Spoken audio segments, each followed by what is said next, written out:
Hello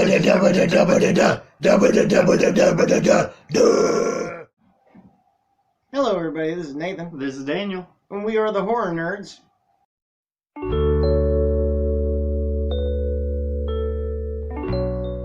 And this is a review that was requested by one of our Facebook friends. We are doing Strangeland. Cut to the poster. Now, I would like to go ahead and start this review by saying that I absolutely adore Dee Snider. Oh, absolutely. I watch a lot of Adam Green's Holliston, which is a comedy series that you guys can probably find most of on YouTube, or at least enough to go ahead and get you interested to look for the series. Sure. In addition to that, I actually listen to House of Hair. Oh, yeah. I also really like Dee Snider's comedy work. For whenever I was a kid, growing up, rock music was freaking Twisted Sister, Ozzy Osbourne, Dio. You had like all of the classics. You had Metallica, and you had a bunch of really good bands. For which, by the way, this soundtrack is pretty dope. Oh yeah, oh yeah, hell yeah. Dee Snider did a considerable amount of his own backing for this film by producing it, directing it, and co-writing it. If I'm remembering correctly, I'm pretty sure there was a co-writer. Maybe this guy, maybe a guy. Maybe some guy. This dude was probably writing all of the other characters on a weekend in a rush. If you are looking for somebody to give a shit about outside of Dee Snider, don't look too hard. Nah. Robert Englund makes a cameo. Nope. Amy Smart. One of her first leads. Linda Cardellini. Maybe she's born with it. Maybe it's shitty writing. One of her first roles. Elizabeth Pena. And all of these character actors. Yep. None of these people did anything. Nah. As the main protagonist is a detective. The detective has a daughter. His daughter farts around online in online chat rooms. During the 1990s. Back when they had chat rooms. Back when you actually had to have someone explain what IMing someone is. Yeah. And they explain it in this movie as well. And it dates it. This kind of reminds me of like a CSI episode, you know? A little bit. A little bit. Now that Feels you think more about like it. a television direct-to-DVD kind of thing. I remember a lot of these parts of this movie being a lot more taboo. Yeah. Unfortunately, the 1990s idea of taboo means piercings and tattoos. Facial tattoos. And today's subject matter is just doesn't... That's boring now. Yeah, it's normal. Par for the course. You're using your Velmas wrong, by the way. You're kind of using your Robert Englunds right. But whenever you don't even bother using your Amy Smarts or anyone else in this movie, you gotta go ahead and maybe look at your finished product and go, maybe I should spit polish this a bit more. Give it a couple more treatments. It feels like this was the first draft and he was just like, fuck it, I don't have the time. Alright. Honestly, I think this could have used more work. It's just not good nowadays as it was back then. Back then, we could have overlooked all these small idiosyncrasies of lower budget and bad writing and bad acting. But looking back upon it right now, it's just Cringy. yeah, a little bit. So let's go ahead and we've talked about the main characters, we talked about the lead actor, and which, by the way, is the bad guy, if you were wondering who this movie's focus is.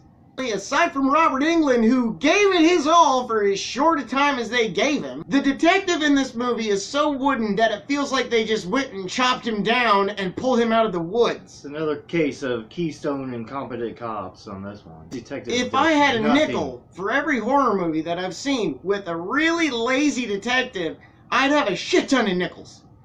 But I'll tell you one thing, this guy would be a big shiny motherfucker. I mean, really, it feels like this is something that he was contractually tied into and couldn't get out of. Must have been working for the studio.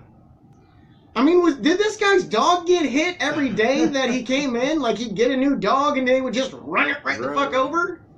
I hope not. I'm a dog person, so... I mean, seriously. The lead character's motivation is that his daughter was kidnapped, he gets his daughter back, and then his daughter gets kidnapped again! He plays a victim all throughout. There are two characters who die in this movie. One, the Lita Cardellini's best friend, who doesn't even die from being murdered. No. The main bad guy gets a redemption arc. Yeah. Goes straight for a little while. Haven't seen that. Yeah. And then they lynch him. Yeah. They do the stupidest thing they could have think of. They hang him. Which causes him to revert back being an asshole. Now, clearly, this guy had no problem with playing the choking game. But David Carradine died from that shit. So don't do that, okay? He doesn't die from being hung, if you couldn't tell, for the fact that this was the middle of the movie and probably the most interesting part. Of course, it had Robert Englund there with him. Unfortunately, he was the only character getting sculpted while everybody else was being as wooden and as dull as possible. If it's one thing I can't stand, if you're an actor, emote! Act! Sweet fucking God above! I saw none of that from our lead character. Nope. I didn't care about his daughter. I didn't care about his partner. And you know what? Neither of them die! Sorry. It's just really annoying. The guy is so stifled through everything that he does, throughout this entire picture, that I just wanted to watch him die. Yeah. Did he die? No. Of course not! We had to extend the pain! Maybe that was the point. Ah, perhaps. That's a bit meta. I don't think this movie's capable of being that deep, however. No. Even when it tries to be deep, it just comes off as silly. Pretentious. Yeah. A lot of pretentiousness in this movie is clearly shown with all of Dee Snider's dialogue.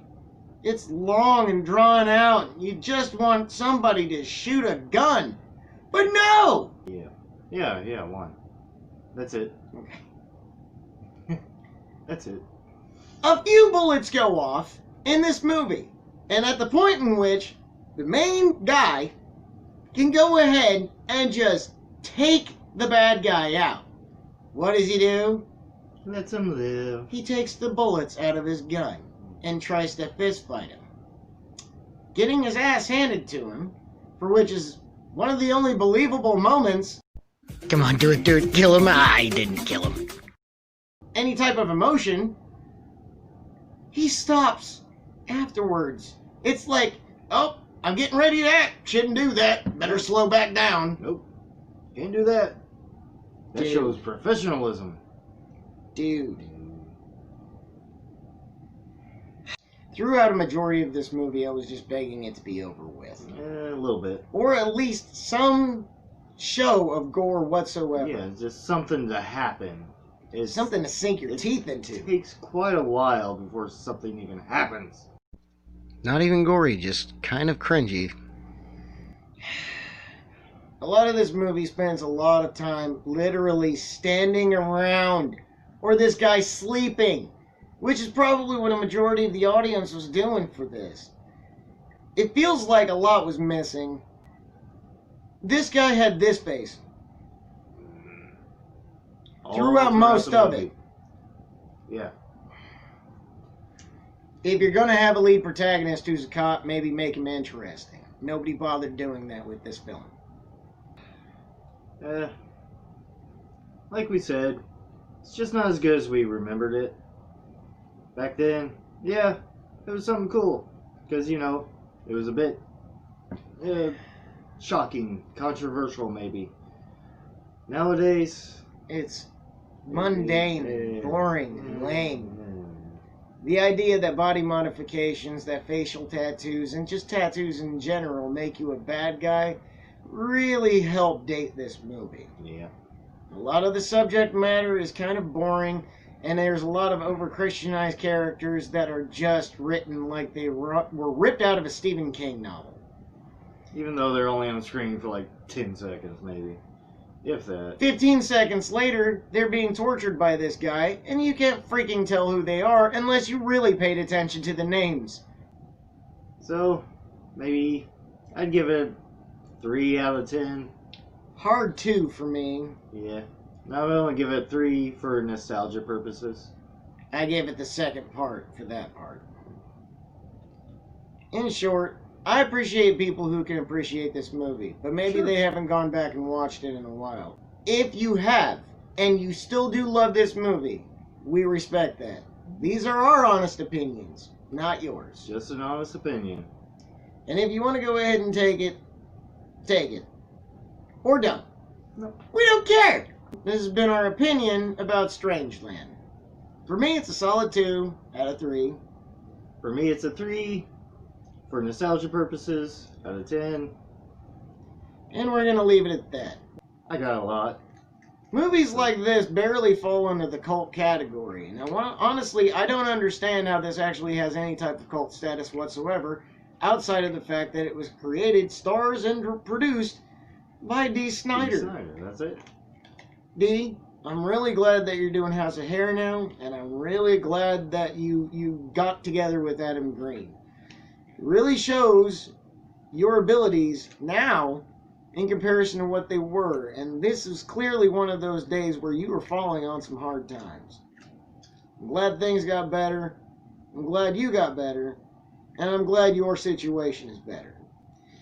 Well, if you like what you see, leave a comment, like, subscribe, Share, share. get the word out. Hopefully next time we'll be a little bit happier with the movie that we go ahead and review. Yeah. But until then, this is Nathan, This is Daniel, your horror nerds, signing off. and we're not gonna take it. No! We're not gonna take it!